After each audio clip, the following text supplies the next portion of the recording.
శ్రీ సీతారామాభ్యాం నమః. శ్రీ గురుభ్యో నమః. శ్రీమద్ వాల్మీకి రామాయణము అయోధ్యాకాండము 72వ సర్గము.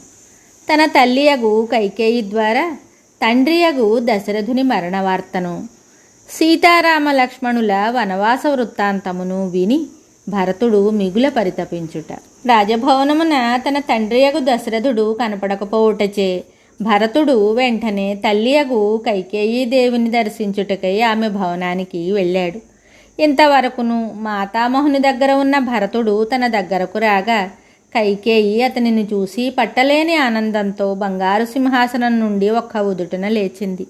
ధర్మాత్ముడైన ఆ భరతుడు కళావిహీనమయ్యున్న తన మాతృగృహమున ప్రవేశించి తల్లి యొక్క శుభచరణములకు ప్రణమిల్లాడు.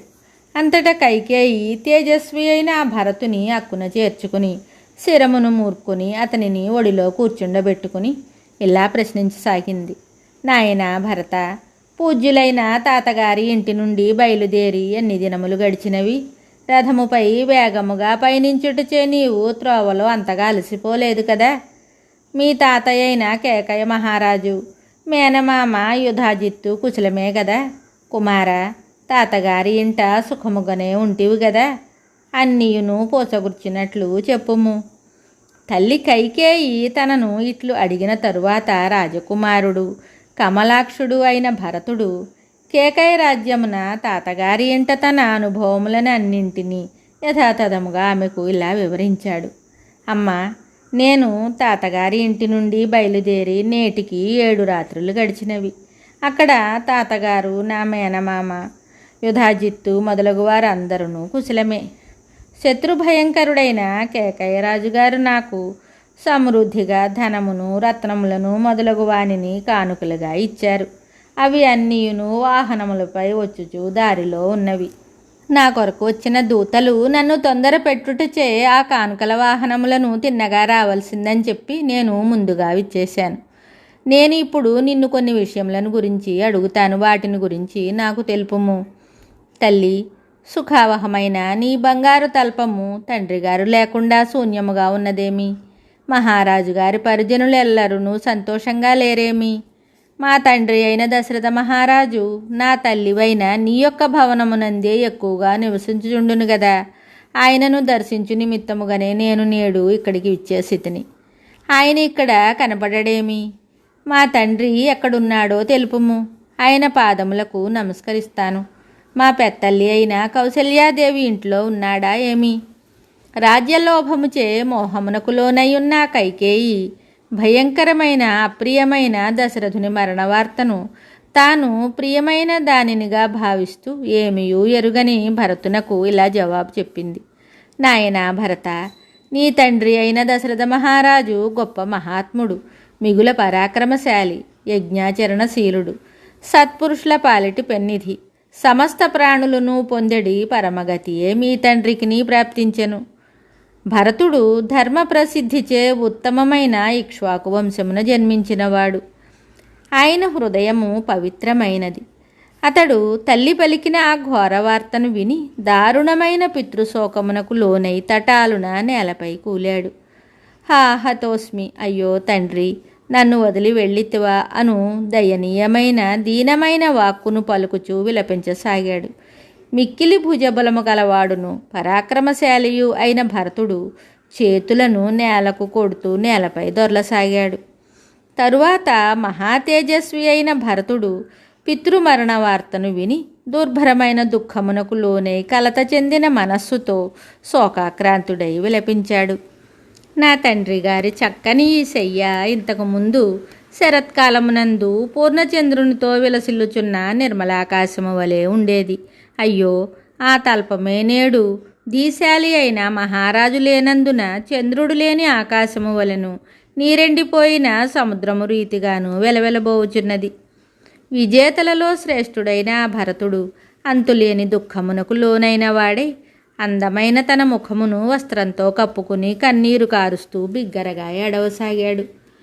అప్పుడు దేవతుల్యుడును, గజము వలె గంభీరుడును, సూర్యుని వలె ప్రతాపశాలియు, చంద్రుని వలె ఆహ్లాదకరుడును, గండ్రగొడ్డలి చేత నరకబడిన సాలవృక్షము యొక్క మ్రానువలే నేలపై పడి ఉన్నవాడును, దుఃఖముతో కుమిలిపోవుచున్నవాడును అయిన భరత కుమారుని కైకేయి లేవనెత్తి ఇలా చెప్తోంది. రాజకుమారా, లేలెమ్ము. ఓ యశస్వి, నీవు నేలపై పడి ఇట్లు దొర్లుచుంటివేలా? నలుగురి చేతను గౌరవింపబడు నీ వంటి సత్పురుషులు ఇలా దుఃఖింపరు. ఓ కుమార ప్రజ్ఞాశాలి, నీ బుద్ధి సదాచారములను వేద మార్గమును అనుసరించునట్టిది. అది దానయజ్ఞాదులను నిర్వహించుటకు యోగ్యమైనది. తీవ్రమైన సూర్యకాంతి వలె అది నిశితమైనది.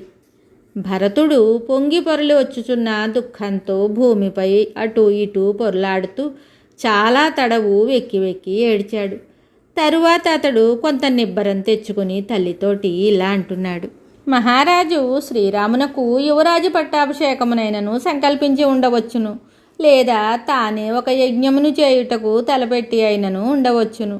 అందులకే నన్ను త్వరగా అయోధ్యకు రమ్మని పిలిపించుకున్నాడేమో అని భావించి సంతోషంతో నేను ఇక్కడికి వచ్చాను.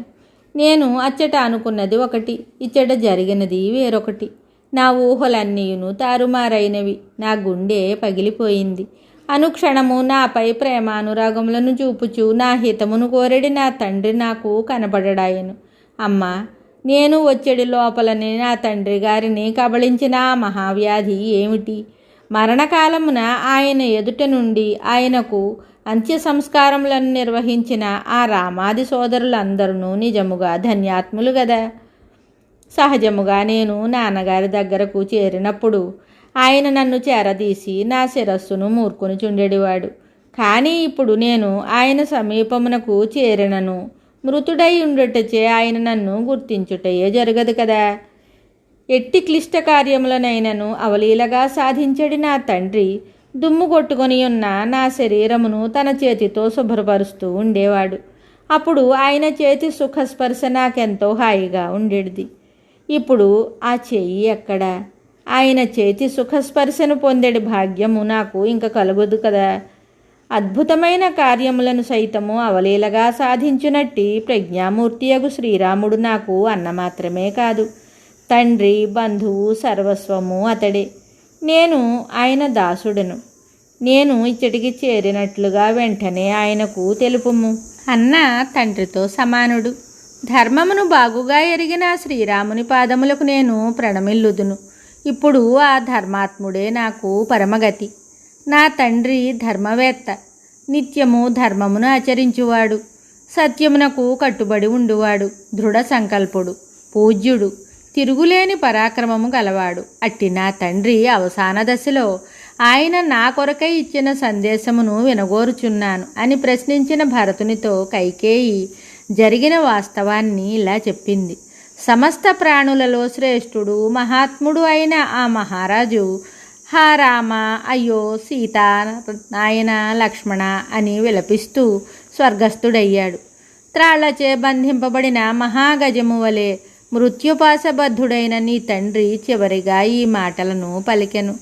మహాబాహువైన శ్రీరాముడు సీతాలక్ష్మణులతో కూడి వనవాసము నుండి తిరిగి వచ్చినప్పుడు వారిని చూసిన వారే నిజముగా ధన్యాత్ములు.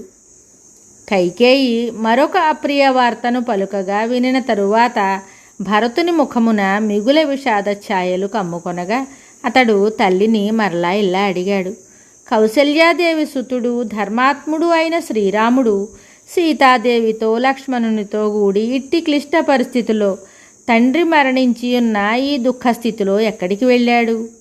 భరతుడు ఇట్లు ప్రశ్నింపగా అతని తల్లి కైకేయి లోకమునకు మిగుల అప్రియమైన శ్రీరాముని వనవాస ఘట్టము భరతునకు ప్రియమును గూర్చునని తలంచి దానిని యథాతథంగా చెప్పడానికి ఉపక్రమించింది. కుమారా, రాజసుతుడైన శ్రీరాముడు నారచీరలను ధరించిన వాడై సీతాలక్ష్మణులు తనను అనుసరింపగా వారితో కూడి అతడు దండకారణ్యములకు వెళ్ళెను. ఆ మాటలను విని భరతుడు మిక్కిలి చలించిపోయాడు. అప్పుడతడు తన ఇక్ష్వాకు వంశమున పుట్టిన వారందరూ అనాచారములను నిరసించెడివారు, సదాచారములను పాటించెడివారు. అట్టి పరంపరలోని వాడైన శ్రీరాముడు ఏదైనా కృత్యమునకు పాల్పడినాడా అని శంకించి తల్లిని ఇలా ప్రశ్నింపసాగాడు. శ్రీరాముడు ఏ కారణము చేతనైనను బ్రాహ్మణ ధనమును అపహరించినాడా ఏమి? ఏ పాపము ఎరుగని సంపన్నుని గాని దరిద్రుని గాని హింసించినాడా ఏమి? ఆయన మనస్సు ఏ పరసతిపైనైనను పడినదా ఏమి? భ్రూణహత్య చేసిన వాని వలె అతడు దండకారణ్యములకు ఏల పంపబడెను. అంతటా చపల చిత్తయైన కైకేయి తన స్త్రీ స్వభావమును అనుసరించి జరిగిన వృత్తాంతమును ఉన్నది ఉన్నట్లుగా అతనికి వివరించటం మొదలెట్టింది.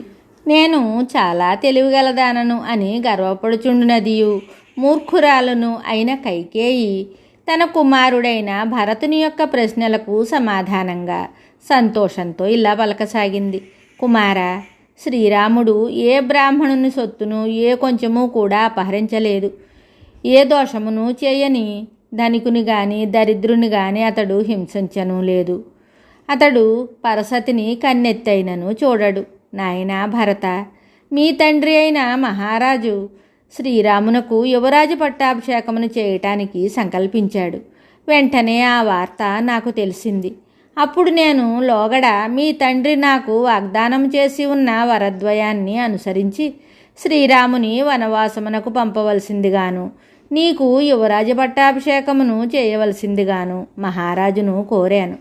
అప్పుడు నీ తండ్రి తన సత్యప్రతిజ్ఞను వాగ్దానమును నిలబెట్టుకొనుటకై శ్రీరాముని అడవులకు పంపెను. అప్పుడు సీతాదేవియు లక్ష్మణుడును ఆయనను అనుసరించి వెళ్ళారు. మిక్కిలి ఖ్యాతి వహించిన ఆ మహారాజు తన ప్రియపుత్రుడైన శ్రీరాముడు కనుల ముందర కనపడకపోవుటచే పుత్రశోకము వలన మిగుల పరితప్తుడై స్వర్గస్థుడయ్యాడు. రాజనీతిజ్ఞుడవైన ఓ భరత, నీ కొరకై ఈ విధముగా ఈ సమస్త కార్యమును నేనే నిర్వహించి తిని కనుక నీవు మహారాజ పదవిని చేపట్టుము. ఓ పుత్ర, నీవు శోక సంతాపములను వీడుము, ధైర్యమును వహింపుము. ఈ అయోధ్య నగరమునకును నిష్కంటకమైన ఈ కోసల రాజ్యమునకును నిక నీవే అధిపతివి. నాయనా భరత, అందువలన బాగుగా విధి విధానములను ఎరిగిన వశిష్ఠ మహర్షి మొదలగు ప్రముఖులైన బ్రాహ్మణోత్తములతో కూడి సాటిలేని పరాక్రమశాలి అయిన నీ తండ్రియగు మహారాజునకు అంత్య సంస్కారములను నిరుపుము. వెంటనే ఈ కోసల రాజ్య సింహాసనమున పట్టాభిషిక్తుడవు కమ్ము. వాల్మీకి మహర్షి విరచితమై ఆదికావ్యమైన శ్రీమద్ రామాయణమునందలి అయోధ్యాకాండమునందు 72వ సర్గము సంపూర్ణం. శుభం.